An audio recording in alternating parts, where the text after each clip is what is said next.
Assalamualaikum warahmatullahi wabarakatuh. Halo teman-teman semuanya, kembali lagi dengan saya, Sepni Berdianto Bolon.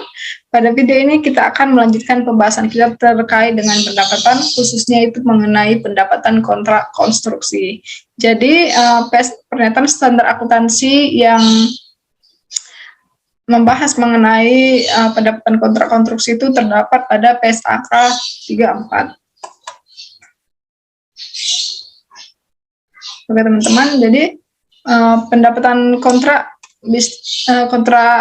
konstruksi itu berlaku untuk perusahaan yang menjalankan bisnisnya, khususnya itu perusahaan jasa konstruksi yang dia itu terikat dengan kontrak seperti Wijaya Karya dan PT Hutama Karya. Nah, kontrak jasa konstruksi seperti perusahaan yang membangun jembatan, misalnya kontrak membangun jalan tol, hotel, dan bangunan-bangunan yang proses pengerjaan itu harus melalui kontrak.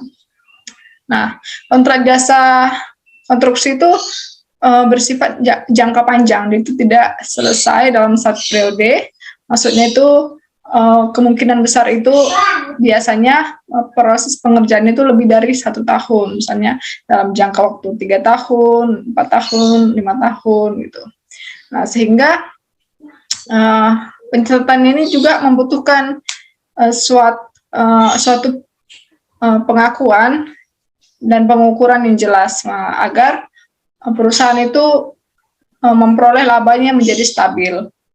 Nah, sebelum memulai pekerjaan konstruksi, perusahaan itu harus melakukan yang namanya studi AMDAL. Nah, jadi perusahaan itu bukan hanya sekedar membangun, tetapi juga harus menganalisis yang namanya analisis dampak lingkungan bila kita membangun suatu gedung, misalnya membangun rumah sakit. Nah, ada banyak sekali proses yang harus dilakukan oleh perusahaan supaya nantinya pekerjaan konstruksi itu tidak dihancurkan.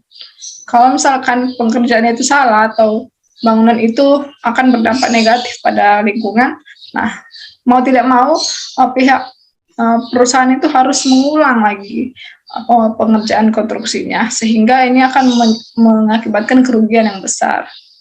Nah, ini dia, studi AMDAL itu merupakan bagian dari pengerjaan konstruksi bagi perusahaan.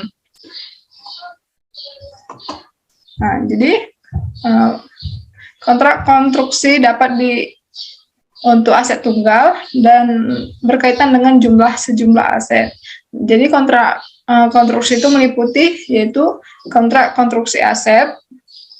Jadi kontrak konstruksi aset itu misalnya itu pelayanan jasa untuk manajer proyek dan arsitek, karena ada banyak pihak yang berkaitan atau terlibat dalam kita membangun suatu menjalankan kontrak konstruksi aset.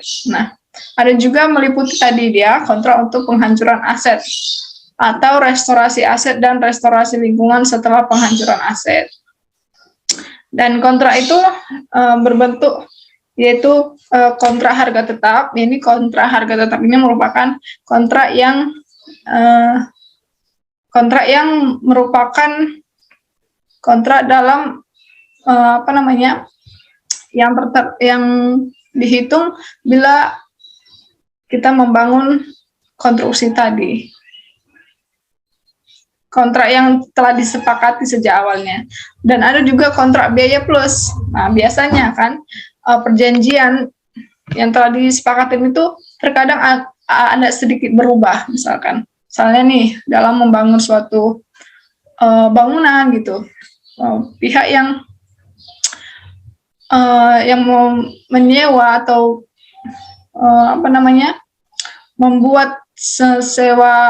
membuat kontrak konstruksi itu menginginkan pembangunan itu berubah, misalnya bahan-bahannya berubah atau desainnya berubah sedikit, misalkan ya.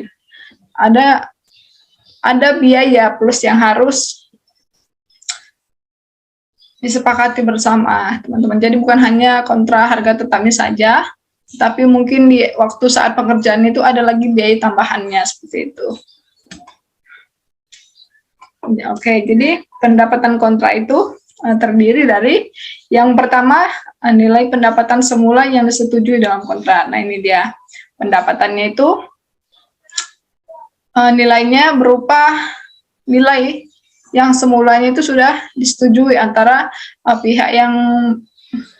pihak perusahaan konstruksi dan yang memberikan kontrak itu.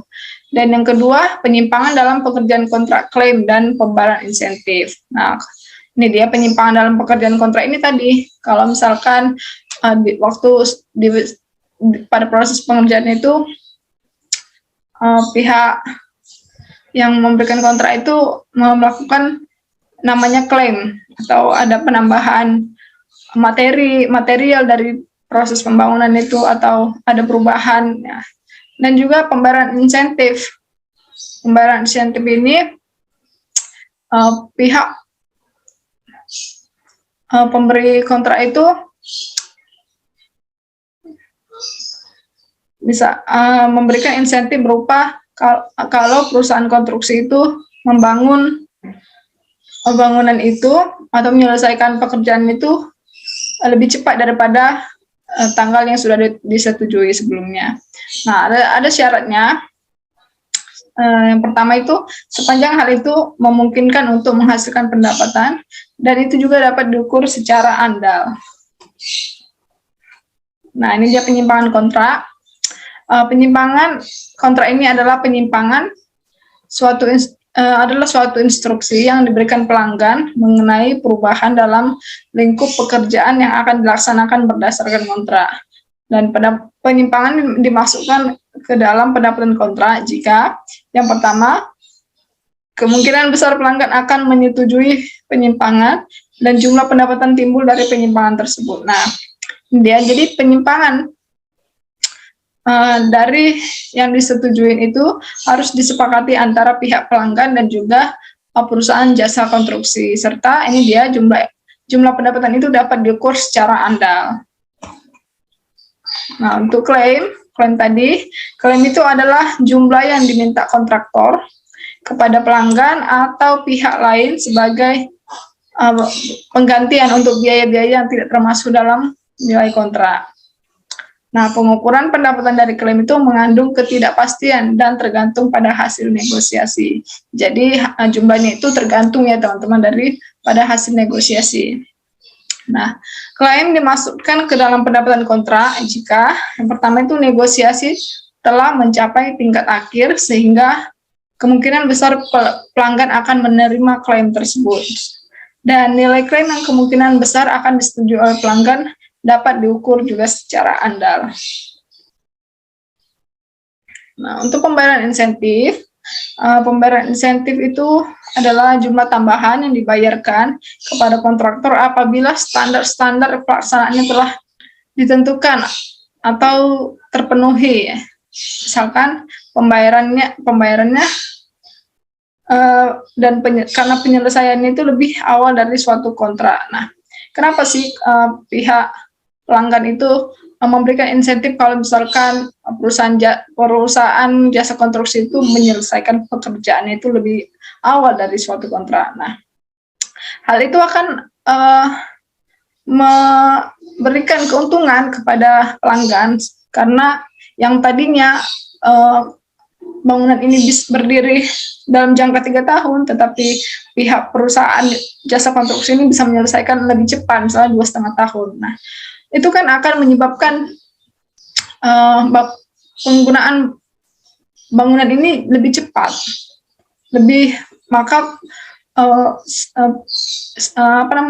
aktivitas yang akan dilakukan di bangunan ini juga akan lebih cepat, teman-teman. Sehingga pihak pelanggan itu akan yang namanya mengalami keuntungan. Yang kedua yaitu pembayaran insentif dimasukkan dalam pendapatan kontrak jika kontrak tersebut cukup aman sehingga kemungkinan besar pelanggan memenuhi atau melampaui standar pelaksanaan dan jumlah pembayaran insentif itu dapat diukur secara andal. Nah, ini dia pengakuan pendapatan dan beban kontrak. Nah, jika hasil kontrak konstruksi dapat diestimasi secara andal, maka pendapatan kontrak dan biaya kontrak yang berhubungan dengan kontrak konstruksi diakui sebagai pendapatan, dan beban dengan memperhatikan tahap penyelesaian aktivitas kontrak pada akhir periode pelaporan. Nah, taksiran rugi pada kontrak konstruksi tersebut diakui sebagai beban sesuai dengan taksiran rugi pada kontrak konstruksi diakui sebagai beban. Nah, kalau misalkan ada tadi kerugian pada kontrak tersebut itu harus segera diakui sebagai beban. Oke, ada dua metode dalam akuntansi untuk kontrak jangka panjang. Yang pertama, metode persentase penyelesaian. Nah, persentase penyelesaian ini itu pendapatan kontrak diakui sebagai pendapatan dalam laba rugi pada periode akuntansi di mana pekerjaan itu dilakukan.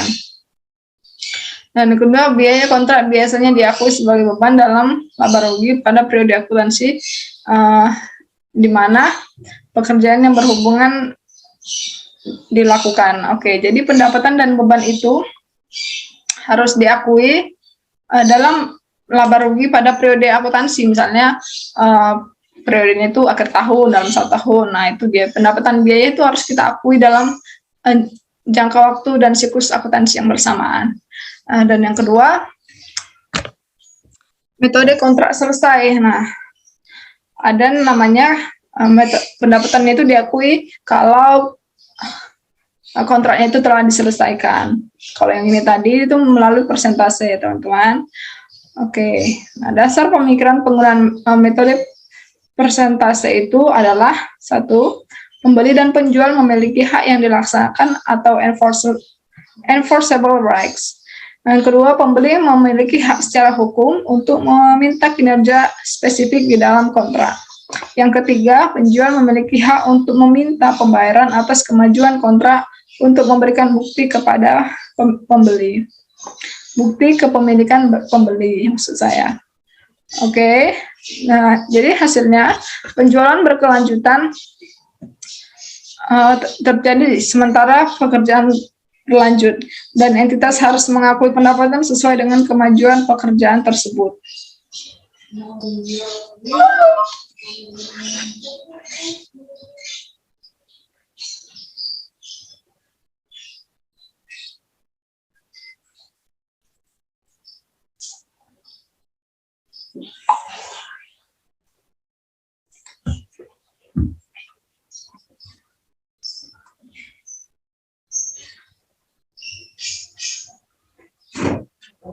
Oke.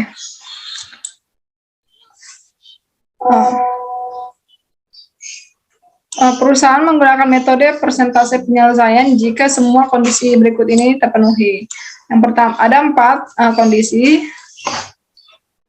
Yang pertama yaitu jumlah pendapatan kontrak dapat diukur secara andal. Jadi kita harus mengetahui berapa persentase penyelesaian atau pendapatan dari kontrak itu. Jadi itu harus diukur secara andal. Jadi yang mengukurnya itu bukan pihak akuntansi ya teman-teman. Jadi ada tenaga ahli ataupun pihak teknik sipilnya yang dapat mengukur itu. Kita sebagai akuntan itu memang tidak memiliki kemampuan dan pemahaman untuk mengukur berapa jumlah pendapatan atau berapa persentase pengerjaan suatu kontrak konstruksi.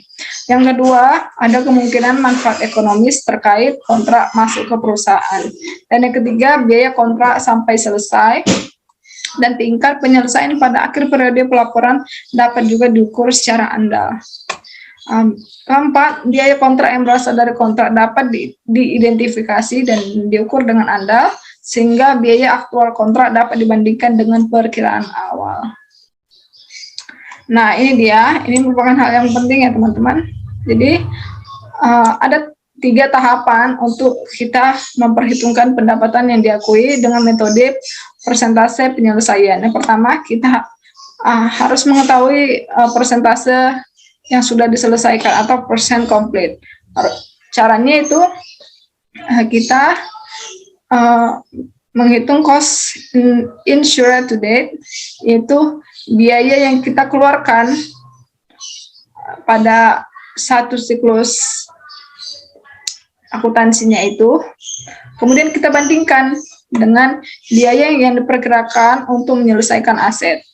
Nah, berapa persentasenya? Berapa kita bandingkan tadi biaya yang sudah kita keluarkan dengan biaya total keseluruhan ketika kita menyelesaikan suatu konstruksi. Nah, kemudian nanti persentasenya itu kita kalikan dengan estimasi total revenue. Nah, ini akan menghasilkan revenue. Kalau misalkan ini kita hitung pada akhir periode Desember 2020. Nah, kita harus menghitung tadi persen komplit dikali estimasi total revenue. Lalu nanti misalkan kita sudah menyelesaikan 20% pada akhir periode 2020. Nah, untuk periode yang akan datang 2021 pada akhir Desember 2021, kita akan mengakui pendapatan itu, yaitu misalkan nih pada 2021 konstruksinya itu ada 50%, maka yang kita akui sebagai pendapatan itu bukan 50%, karena pada tahun 2020 kita sudah mengerjakan tadi sebesar 20%. Maka yang kita hitung sebagai pendapatan, yaitu kita akan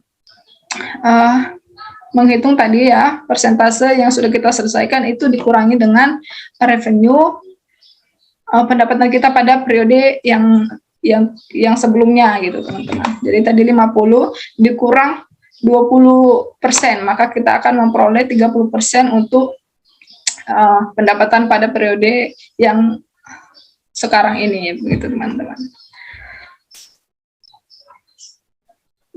Baiklah teman-teman, sekianlah pembahasan kita mengenai pendapatan kontrak konstruksi. Apabila ada kesalahan kata, saya mohon maaf. Saya Chefnya Merian Tempuan mengucapkan terima kasih. Wassalamualaikum warahmatullahi wabarakatuh. Sampai jumpa pada video saya selanjutnya. Dadah.